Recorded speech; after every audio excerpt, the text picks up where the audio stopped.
কেউ গণতন্ত্রের দোহাই দিয়া বলে আওয়ামী লীগকে নিষিদ্ধ করলে নাকি বাংলাদেশে গণতন্ত্র আটকায়া যাবে। তিনটা নির্বাচন যারা রাতের ভিতর করলো এরা কেমন গণতান্ত্রিক দল, এই প্রশ্ন তাদের কাছে রাখি। বাংলাদেশের সমস্ত প্রতিষ্ঠানকে ধ্বংস করে দিছে, বাংলাদেশের অর্থনীতিকে তলানিতে নিয়ে গেছে। এ কেমন রাজনৈতিক দল? এই রাজনৈতিক দলকে অবিলম্বে নিষিদ্ধ করতে হবে। আমরা অভ্যুত্থানের ভিতর দিয়ে 2000 শহীদের ভিতর দিয়ে আমরা একটা নতুন দেশের আকাঙ্ক্ষা করেছিলাম।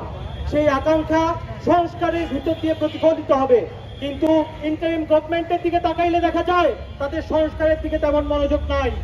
আমরা বলেছি গণপরিষদ নির্বাচন করতে হবে, গণপরিষদ নির্বাচনের ভিতর দিয়ে নতুন সংবিধান প্রণয়ন করতে হবে, ইন্টারিম গভর্নমেন্টের তার দিকে মনোযোগ নাই। আমরা বলতে চাই এই 2000 আহত শহীদ, 2000 শহীদের বিনিময়ে যে ক্ষমতায় গেছেন সেই ক্ষমতা মিথ্যা হয়ে যাবে যদি গণপরিষদ নির্বাচনের ভিতর দিয়ে নতুন সংবিধান তৈরি করার মাধ্যমে নতুন বাংলাদেশ তৈরি করতে আপনারা না পারেন।